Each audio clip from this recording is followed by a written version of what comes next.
This episode is dedicated to Mike Browning of Nocturnus AD.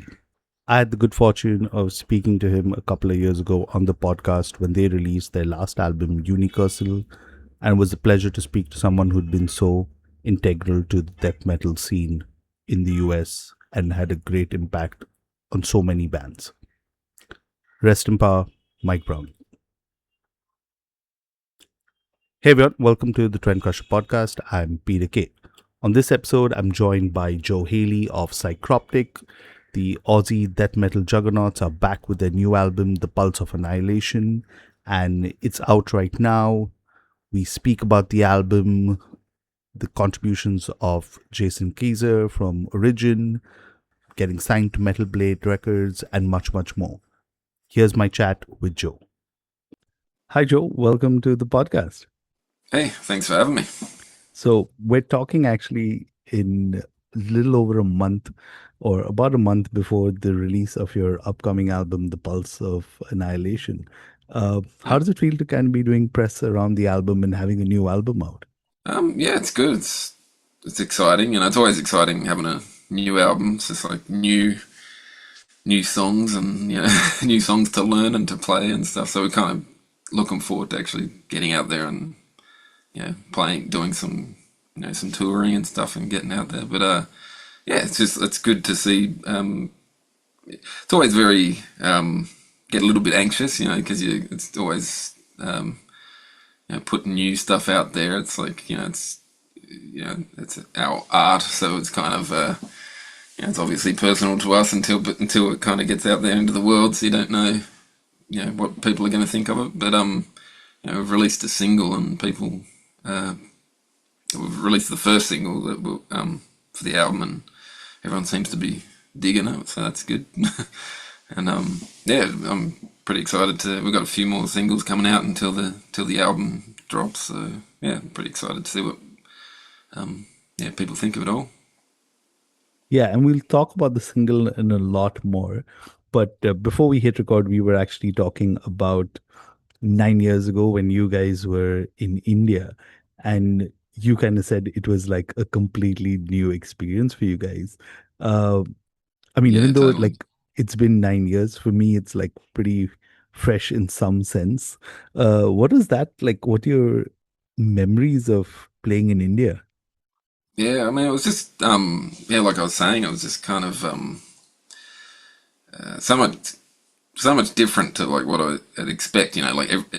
It was like every city that we played at. We didn't do a lot of shows. I think it was probably only like 6 or 7, maybe. But it just felt like we're in a completely different, like different country, different culture, like in each city, compared to the last one. So it was, it was amazing. We had a great time. It'd be awesome to get back there again. Yeah, and huge shout out to Godless, who were also part of that tour. I Yeah, actually yeah, last month saw Godless on back-to-back weekends, and they have like come a long way. I think that was one of their initial because they just completed like 10 years, so that was like their yeah, first year or so of being a band together. And oh my God, they're like fucking sound relentless now. yeah. They were pretty fresh then, and I think, um, I mean, they were awesome then. And I've kind of kept up with them a bit, checking out their stuff as they've been coming out with new stuff, and yeah, they're killing it. Sounds Yeah. great. But coming back to Psychroptic, right? Like one of the things that's kind of the second time around you're doing it is you've got Jason Kaiser from Origin on the album, right? Uh, what's that partnership been like? And while first time around, there's some sort of like newness, but what's it like the second time around, kind of putting together the album together with him, and how's that been?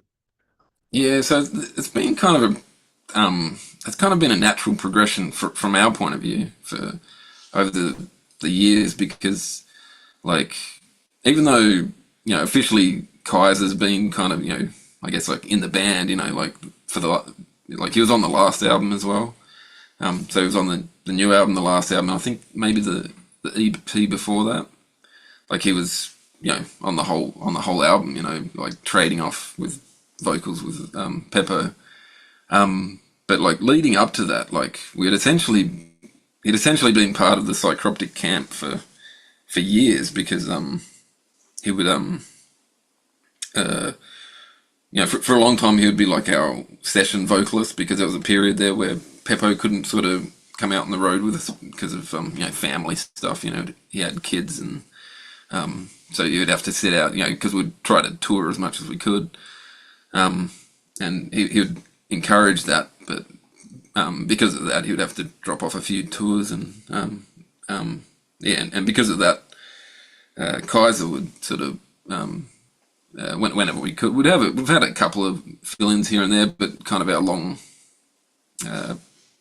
long-standing fill-in guy was Kaiser. Would always come back to him, but even before that, he would always sort of come out on the road with us anyway.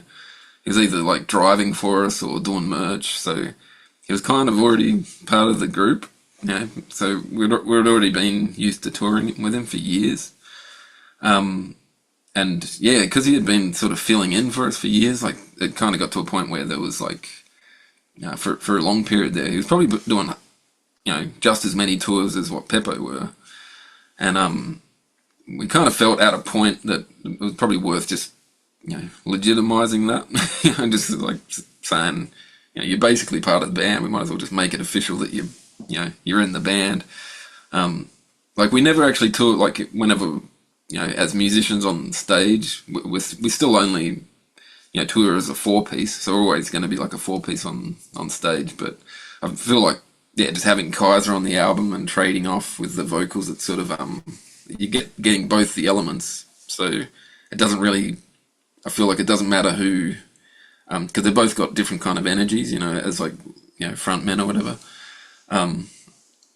So with that, like having them both on the album and both kind of collaborating on all the songs, it's not gonna really matter who's on the stage because that element is already in there and in the songs. So you're not really gonna, it's gonna be, it's good because in a way it's like, the fans, like the people that come to the shows or whatever, they're not gonna feel like they're not getting Psycroptic. If we've got Kaiser, and now it's like, if you've got Kaiser or Peppo, it's like it's still going to be, Psycroptic. So it kind of legitimizes it, having him as part of the band and on the albums. But yeah, And it's been the latest album, like so the last album, it was Peppo would still write all the lyrics and do all the vocal stuff, and we basically Kaiser would just sort of copy that and would sort of interweave that when we would sort of mix. But with the new album, like the majority of it was Peppo, like he kind of wrote most of it. But this is the first album that Kaiser's actually, I think he wrote two of the songs, like lyrically and stuff. So that's kind of the first time that he's kind of got involved in that kind of part of it as well. and one interesting thing as a fan, right, is that both Origin and Psycroptic, even though you kind of put them under death metal and then say like technical, they both have like that very distinct sound. Like with your latest single, right? Like the moment you hear that riff, Yeah, it's a Psycroptic song. I mean, I don't know how else to describe it, right? But like it's I mean, it's like clockwork. Like you hear that yeah. I mean, first everybody's lick got their itself. style. Yeah, yeah, I've got the same kind of runs and stuff that yeah. I feel like my fingers kind of fall into the same sort of Which patterns or is not a whatever. I bad thing think if you think about it, right? I think everybody has that. I think that's just part of like, I mean, that's style, right? That's just like, if when you hear like hear a player or a singer or whatever, people say, oh, that's such and such style or whatever. That's kind of what the style is. It's commonalities in their playing that they kind of keep kind of coming back to. I feel like that's part of it. So it's not a bad thing. I But think so. but Yeah, when but you're yeah, you hear that talking, in Origin as well. There's like definite stuff with those guys. That's like, oh yeah, that's Origin. So yeah, but when I talk about like the Pulse of Annihilation, right? And you said that you had both Kaiser and Pepper kind of write vocals, and you're primarily the songwriter. Like, at which point do you feel like, I mean, while that is your style, but at which point do you kind of say that, hey, this is the Psychroptic song? Like, this is where I've kind of cracked it for it? Or is it like all of you guys coming together that really makes it a Psychroptic song? Well, I think it kind of comes down to the process that we sort of put it together. So like, like even though I am kind of primarily, we're kind of in a unique situation, right, where we're not. It's difficult for us, like it's, we're never really in a situation where we can all just be in the same room together and kind of write together, because we're spread out everywhere. It's just me and Peppo. We're the only ones that are that live close together now. Even Dave, my brother, the drummer, he lives in Melbourne, which is close, but still like you still have to fly there, because Oh, so we're wow. basically on an island, and then the other guys are on the other side of the world. So we're never in a situation where we can kind of come together and write together. So, but I think it's just kind of over the years it's just been established, and it's it's like everybody sort of knows their roles, that like kind of like how um, how things work best in the band. So I feel like um, yeah, that's kind of how things come together with Psychroptic. Is like I'll start with writing the riffs, putting the riffs together, and so I'll start with that, and then I'll put like down a beat, just like drum machine stuff. But in terms of like continuing the writing process from that, it would be like I'd put together essentially like an outline of a song, and I'd send that to Dave to do his drum stuff. But I'll delete the drums that I've got on there, just so he can kind of come at it fresh. And then whatever he does on that, that's gonna kind of influence, when his drum ideas, he'll kind of have a jam with it, and he'll have some drum ideas. When that sort of comes back to me, then I'll sort of adjust, what I've done. So things will still change. So we're still essentially kind of writing together, in kind of the only way that we can. But it makes it tricky in some ways. It's a good way for like it's kind of like we've got this process that kind of works, but it's also tricky because it does all just kind of have to be done remotely. So, but in that way, how we kind of send it off, and then they'll send that he'll send his drums back, and then I'll rearrange, and then do the back and forth that way. It is kind of like what we would have done in the growing up together, like just in the jam room. It's still kind of like what we'd be doing, but just over a long distance. So, but yeah, that's kind of how the process of writing the music and happens, and that's pretty much how it's always sort of happened. Yeah, and vocally, all the vocals, that's usually the last thing that kind of happens, right? So we'd write the songs like yeah, it'll all be sort of kind of riff based and just kind of instrumentals, and then yeah, basically all the vocals and the lyrics and stuff get written around what's there. And yeah, that seems to be how it kind of works for us. Okay, fair enough. But like since we said, right, and like I'm touching upon this again, like there is a very distinct Psychroptic sound. And I'm sure like that's what the listeners kind of connected with your single. But if I have to put a twist on it, what's something that listeners will be surprised when they hear the album without giving too much of a spoiler? What would they be surprised with?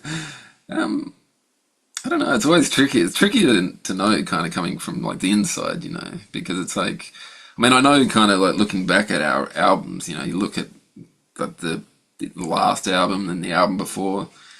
There's like commonalities between them, right? But they're still kind of shifting each time. So I think there's still a shift from like the last album, but you can still tell that it's us. Um, and I think we're never trying to like.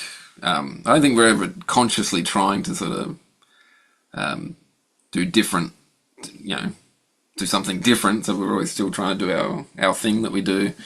But I just think just naturally things will kind of evolve. So yeah, I think naturally there's going to be like, yeah, I can hear some differences here and there, but I think, yeah, I think there'll be some pleasant surprises in there. You know, there's some epic stuff in there which I think people will like, and then there's also some pretty good callbacks to kind of, you know, a lot of kind of like old school Psycroptic, reminiscent kind of stuff of that. So yeah, hopefully there's a bit of something in there for everybody. Awesome. So we leave people guessing until they hear the album. Uh, Yeah, not too far off, anyways. Yeah. but okay, so you kind of touched upon this at the start, right? Like Gathering of a Venomous Herd was the first single that everyone heard. Uh, why choose that as the first single? Um, I don't know because that one was actually it was actually like the process of actually picking the singles is actually interesting in itself because it's a tricky. I mean, it's probably a good sign. Like it was actually kind of hard for us to pick which song to do as the first single. And this time around, I don't know if we kind of approached it this way in the past, but when we were trying to pick out like the singles, I think it was like, yeah, we're trying to pick out three songs, you know, three songs which would be good singles. We kind of amongst the band, we all sort of put in our suggestions, and then I think we got some suggestions from some of the Metal Blade guys from both the US and Europe offices, and so everybody was just kind of contributing to say which, you know, what they thought was a cool song off the album to have as the single. And it was always like, you know, they would sort of all pick three songs, and you know that would be like, yeah, I think it'll be this song and this song and this song. But what was interesting is like everybody was different. Everyone was just picking completely different songs. But I think that the commonality between them all, I think between everybody, yeah, Venomous heard that was kind of the one that the most of us chose, you know. So that was kind of that's kind of why that was like the first one that we released. It's probably not. It's actually a bit of an outlier on the album, so it's a little bit of a different sort of different song to kind of the rest of what's on there. But that was kind of the one that everyone sort of, I think, universally agreed would be a good one to have as a single. So we just figured, yeah, that could be the first one then. Okay, so if you haven't already heard it, here's Gathering of Venomous Herd.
and that was Gathering a Venomous Herd by Psycroptic of their upcoming album, The Pulse of Annihilation. And I've got Joe Haley with me from the band.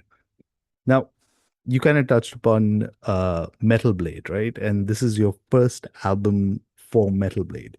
Uh, you guys have been putting out music for over 2 decades at this point, and Yeah, what's it almost like? three now. Almost. I didn't want it to make it feel older, but yeah.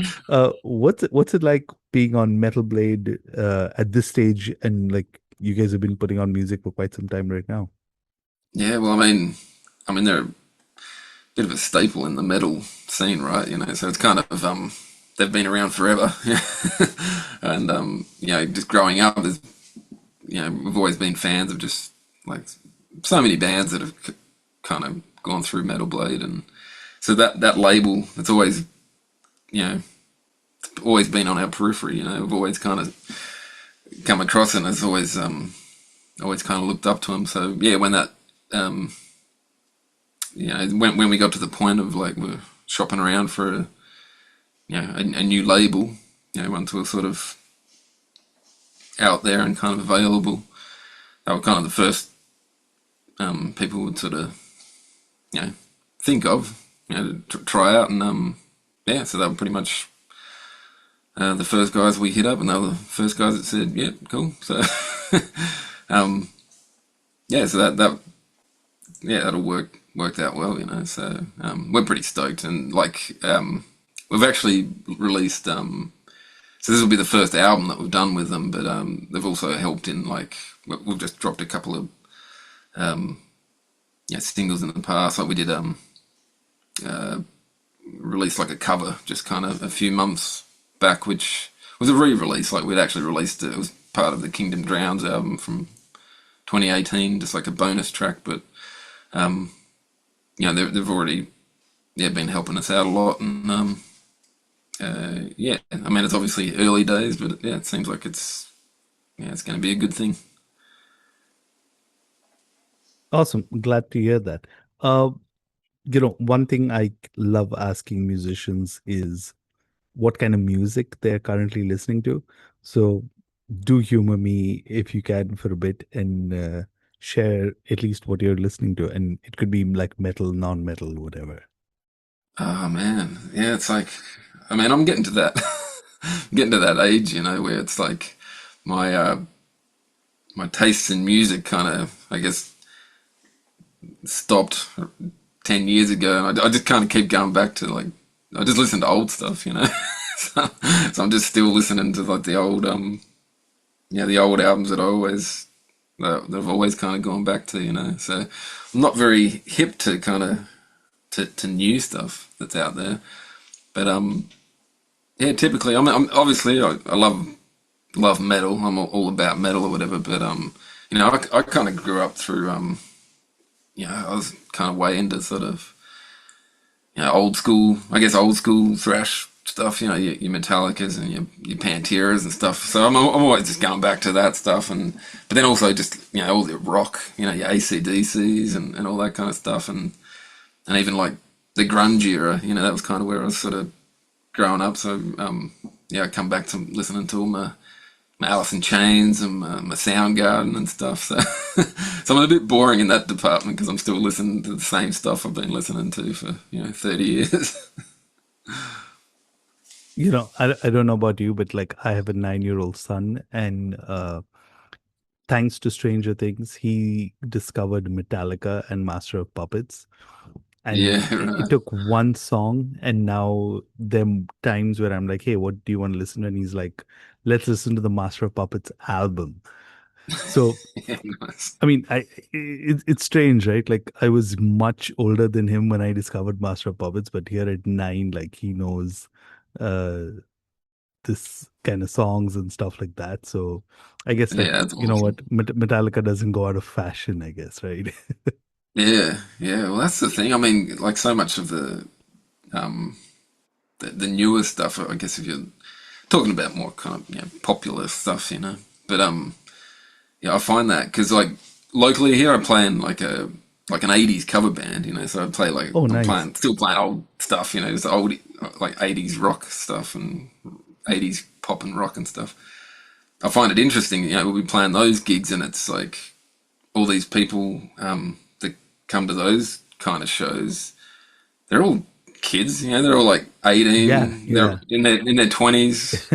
Exactly. And it's just like, what, so that, I mean, and I feel like it's like a lot of the modern stuff, it's kind of, there's not really bands anymore. They're kind of, in that kind of, that kind of, that field, like all the pop music or whatever. It's more just, they're just like singer-songwriters and stuff like that. There's not like full bands. So I feel like if people want to see bands or listen to rock bands and stuff like that, they're still going to be going back to all these old records. It's yeah. all still the same old classic stuff. So Yeah. yeah, it makes sense. Okay. Uh, few questions I have to ask before we wrap up, right? Is you guys will be doing a tour later this year in August, and you're playing in at least Australia first with Rivers of Nile, Growth, and Slaughter Cult, and then later you're playing with Rivers of Nile and Zenith Passage in Japan. Uh, Yeah. more than like what you're looking forward to touring, to kind of go back to what we were talking for a lot of people who are listening, what's really unique about touring in Australia and playing shows in Australia? I think, well, the tours themselves are short. That's one thing. But in some ways, they're like, um, it's interesting comparing like touring Australia to like the US or to Europe. You can go to the US and you can play easily like 30, 40 shows in a row. You go to Europe, you can do the same. But in Australia, even though like the the country's huge or whatever, you still can only if you're doing a tour, it's still only what 7, 8 shows. So they're quite short tours. But then at the same time, it is quite they're quite difficult because they're like most tours you might be doing way more dates, but like you kind of, for us at least, we'll fly there and then you're just on the road and you're just kind of traveling city to city and usually not too far.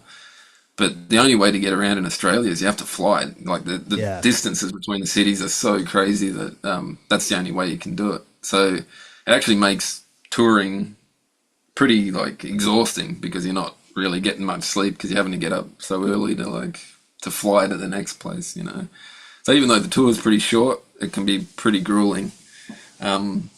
But the thing that can make it interesting and make it fun for like a lot of like international bands when they tour, if they make a thing of it, if they what tends to happen a lot of the time is that the shows will just happen on weekends, just be on like a Friday, Saturday, which means that they might have like almost at least like a few days or almost like a week off where they can actually see some sights and kind of do some things. So that can make it pretty interesting for people when they tour. Because for us, when we go elsewhere, like if we do the US or Europe, you're playing every day, so there's not a lot of downtime to actually kind of sightsee. So yeah. But what's one thing uh, that you look forward to tour? I mean, like when I talk to musicians, some of them talk about like local beer, food, coffee. Definitely, What's definitely food. I'm way into my food. So yeah, I love trying cuisine from interesting places. So I'll be really obviously to me the Aussie tour is going to be pretty boring in that respect because it's like it's there's just the only food that I much fish and chips you can have, right? yeah, it would be the same old. But but the Japanese leg, like doing those shows in Japan, looking forward to that because that's similar in a way to like when we went to India. Like it's just so culturally just so different. Like I just love those kind of tours where it's like even though like the US and Europe is like pretty different, is obviously different to Australia.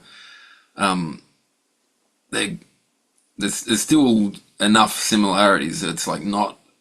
It's not too. It doesn't feel like a totally crazily different place, if you know what I mean. But like, yeah, going to India, it was just so different.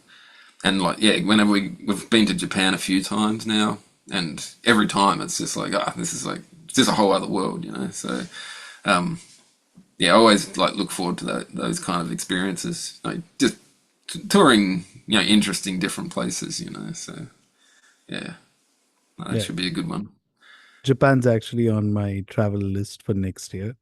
And Yeah, again, considering the proximity and the travel and stuff like that. So, yeah, yeah, just, that'd be big. I really want to visit there because I've only been there in like touring capacity, so just doing shows.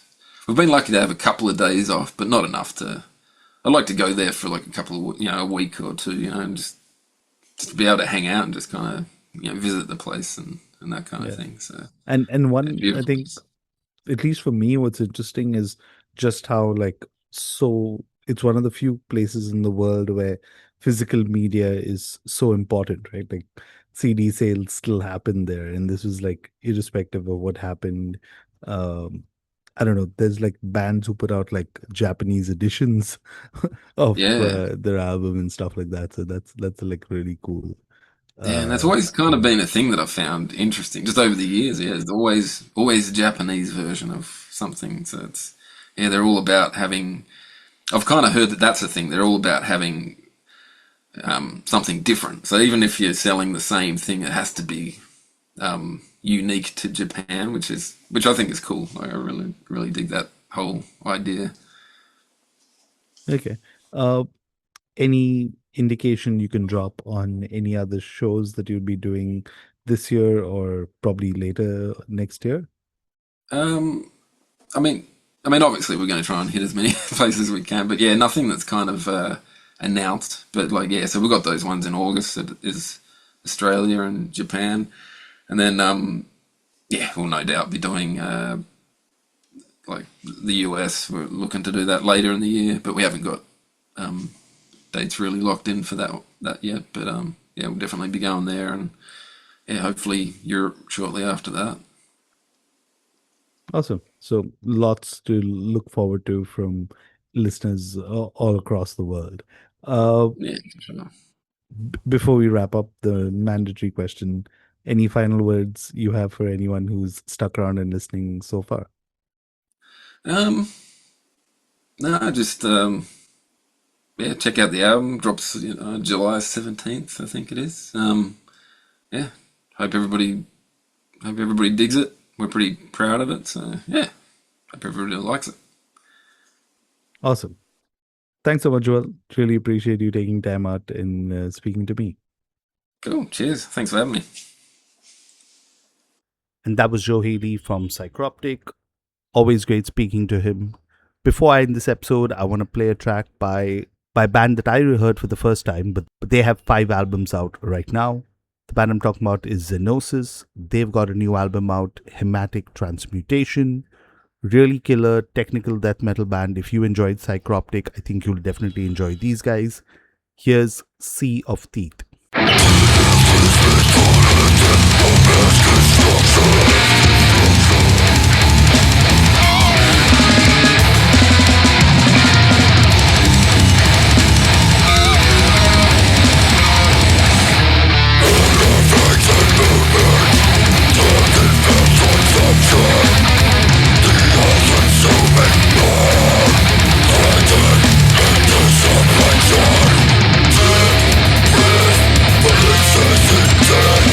Sacrifice passage to the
And that was Xenosis with Sea of Teeth of their latest album, Hermetic Transmutation.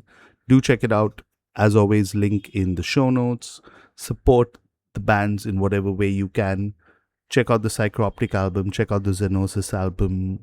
All you death metal fans, I'm sure you'll like both bands. That's all from me for this episode. But before I sign off, as always, hit follow or subscribe on whichever platform you're listening to this podcast on. And I'll see you very soon. Cheers.